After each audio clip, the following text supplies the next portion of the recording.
నరసింహ గారు గుర్తు ఇప్పుడు గుర్తే నరసింహ గారు కదా ఎర్లీ 80s లోపల మీకు ఒక రెసిడెన్షియల్ కాలేజ్ ఉంది, నాగార్జున కాలేజ్ కదా, ఒక రెసిడెన్షియల్ జూనియర్ కాలేజ్, ఒక రెసిడెన్షియల్ కాలేజ్, ఒక సిల్వర్ డిగ్రీ కాలేజ్ క్రమం ఉంది. అద్భుతమైన రిజల్ట్స్ వచ్చాయి. ఒక 10-15 ఏళ్ల పాటు అందరూ రెసిడెన్షియల్ కాలేజ్ అంటే అభివృద్ధపడే రిజల్ట్స్ అనుకుంటారు. మరి వాటి గురించి ఇప్పుడు మాట్లాడటం లేదు. అది ఉన్నాయో లేవు జరగదు, ఉన్నాయో అటువంటి కాలేజ్ ఉండొచ్చు అక్కడ. నేను అడిగాను ఏమైందంటే ఏం లేదు సార్, తక్కిన వాడుకున్న లోపం వాటి కూడా అడుగుతుంది. ఏం లోపం అంటే టీచింగ్ లేదు, కొత్త నాకు తెలిసిన కాడ మా మనోహర్ రెడ్డి ఒక junior college residential college principal, ఆయనకు కరపడు పేరు తెచ్చుకుని ఆయన కాలంలో 10 ఏళ్ళ పాటు అద్భుతమైన రిజల్ట్స్ వచ్చినాయి. ఈ was earlier principal of Kachiguda government degree college. 1985-90s ఆ ప్రాంతంలో పట్ట కాచిగూడ జూనియర్ గవర్నమెంట్ కాలేజీలో పట్ట అడ్మిషన్స్ కొరకు బ్రహ్మ ప్రయత్నం చేయాల్సి వచ్చేది, దొరకకపోయింది.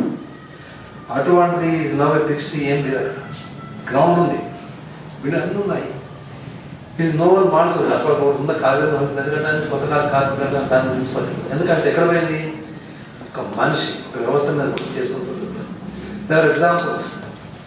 నా చిన్నతనంలో మా ఊరు పక్కన సర్వేర్ స్కూల్ అని ఉంటుంది. మరి ఒక కాలం చదువుకున్నవాడు చాలా మంది మంచి పేరు ఉంది. మరి ఎక్కడ పోయిందండి, మరి అదే సర్వేర్ స్కూల్ ఉంది, ఇప్పటికి ఉంది. కానీ దాన్ని పట్టుకున్నవాడు దాన్ని తలుచుకున్నవాడు లేడు. ఎందుకంటే మరి ఏం జరిగిందో అంతటా ఏం జరిగిందో అదే దేవుడి కోసం నాకు పోతున్నాను. So you can create schools of excellence for టైంని సస్టైనింగ్ అనేది ఇంపార్టెంట్ అనమాట. సస్టైనింగ్ చేయడానికంటే గవర్నమెంట్ సస్టైన్ కాదు, ప్రజల్లో ఉండాలి, అందులో పనిచేసినప్పుడు నిబద్ధత ఉండాలి, ప్రజల కమిట్మెంట్ ఉండాలి. అందుకని ముఖ్యం ఏంటంటే వినియోగదారులు కూడా అటువంటి పట్టుదల ఉండాలి. ఇవాళ స్కూల్స్ గ్రామాల్లో స్కూల్స్ ఉన్నాయండి, ఎవరు వాడితే ఊళ్ళో నాడు నాకు ఆశ్చర్యత ఊళ్ళిపోతే ఏంటి అంటే 500 రూపాయలు పెట్టి ఒకటి దిక్కుమాల ప్రైవేట్ స్కూల్ చదవడానికి పిల్లలను పోతుంది. ఒకటి యూనిఫామ్ వేస్తున్నారు, ఎన్నో బస్సులు పంపుతున్నారు, పిల్లగాళ్ళు పంపుతున్నారు. అరే మరి అక్కడ 15 మంది పంతులు అంతా బిఎడ్లు ఎంఏడ్లు అందరూ ఉన్నారు, అక్కడికి పోమంటే సపోర్ట్ చేయాలి, పంపుతారు. ఎందుకంటే పంతులకు విశ్వాసం లేదు, అవతల వాడు గొప్పవాడు అంటే ఏం లేదన్నమాట. అటువంటి యూనిఫామ్ లేదు, అటువంటి ఎన్నో బస్సు లేదు. కనుక మనం మెరుగుల కొరకు మన తల్లిదండ్రులు కూడా కొంత ఇస్తున్నాం. People who are willing to pay 500 rupees in a school in a local small village. నాకు ఆశ్చర్యం వేసింది, ఏదైనా మా దగ్గర మంచి స్కూల్ ఉంది, ఇక్కడ 300 రూపాయలు ప్రైవేట్ స్కూల్ పెడదామంటే మా దగ్గర మనసు ఎందుకు కడతారు. ఎందుకంటే ఇట్ ఈస్ దాన్ని visitor by only poor people from some areas. So సొసైటీలో పట్ల మనం కాంట్రడిక్షన్ వైరుధ్యాలు కనపడుతున్నాయి. మనం నేనేమి నేను బ్లేమ్ చేయడం లేదు, కానీ గవర్నమెంట్ స్కూల్స్ అంటే జనంలో ఒక అవిశ్వాసం లేదు, చెప్పడం లేదు, రాదు, వాళ్ళు చెప్పలాక కాదు. మరి దానికి కారణం ఏంటంటే మా స్కూల్ అదే స్కూల్ ఉన్న మా ఊళ్ళో స్కూల్ 40 ఏళ్ళ కింద ఎంతో మంచి పేరు లేదు, చదువుకునేవాడు అందరూ. వేరే పూట ఎవరైతే పిల్లగాళ్ళు వచ్చి పంతులు వస్తే గ్రామం ఏమంటే పంతులు గారు వస్తుంది అని. ఇవాళ గ్రామం సర్పంచులు ఉన్నారు, అందరు తెచ్చిన వాళ్ళు ఉన్నారు. పంతుల్ని ఎందుకు వస్తారని అడిగేవాడు లేడు. ఎందుకంటే ఉన్నవాళ్ళు చదువుకున్న ఎలీట్స్ అందరూ వెళ్ళిపోయారు, దూరం వెళ్ళిపోయారు, పట్టణం వెళ్ళిపోయారు. చదువుకున్నవాడు మిగిలిన గ్రామస్తులే. మా పిల్లగాడు బడిపోతుందని భావన తప్పించి బడిలో పంతులు వస్తున్నట్టు చెప్పడం మాకు లేదు. వర్చువల్ స్కూల్ ఏదైనా అంతా వాళ్ళే పోతున్నారు. స్వచ్ఛ భారత్లో కూడా మనకు కనపడుతుంది. స్వచ్ఛ భారతం అనేది ఒక ఎండమాలి. ఎందుకంటే పొరపట్టు వల్లనే స్వచ్ఛ భారత్ రాదు, మనసులో భావన రావాలి, ప్రతి ఒక్కరి పరిశుభ్రత భావన రావాలి. నేను సాయం కార్పొరేట్ సాయం ఏ సౌండ్ మైండ్ ఏ సౌండ్ బాడీ అనే భావన చూపడుతుంది. అది ప్రజల్లో పుట్టుక పరిశుభ్రత అనేది. మనకు నా చిన్నతనంలో ఒక సంవత్సరం లేదు, బొమ్మక గల్లీ కదా ముసల్మాన్ కా చుల్లా ఖరాబ్ అని.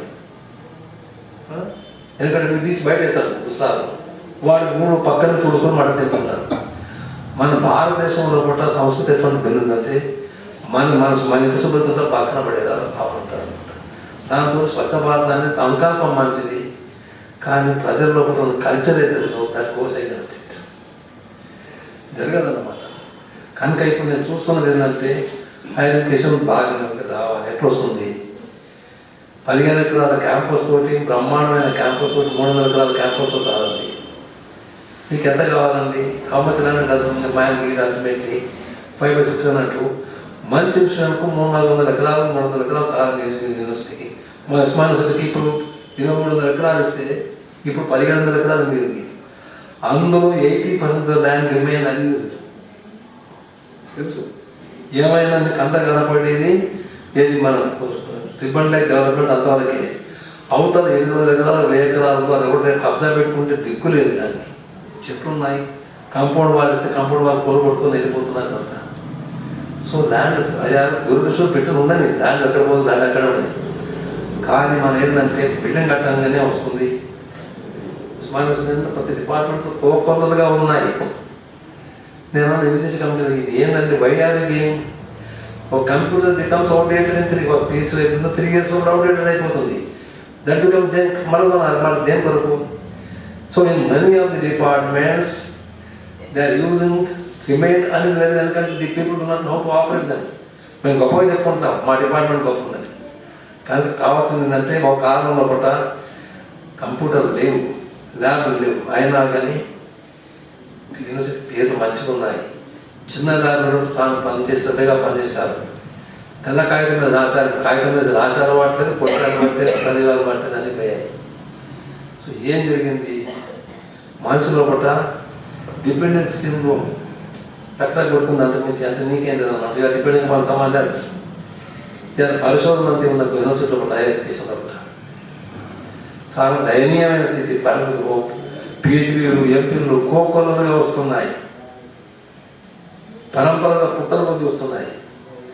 దాంట్లో నాలెడ్జ్ ఏం కనపడతారు. ఎందుకంటే అంత పిహెచ్డీ డౌన్లోడింగే.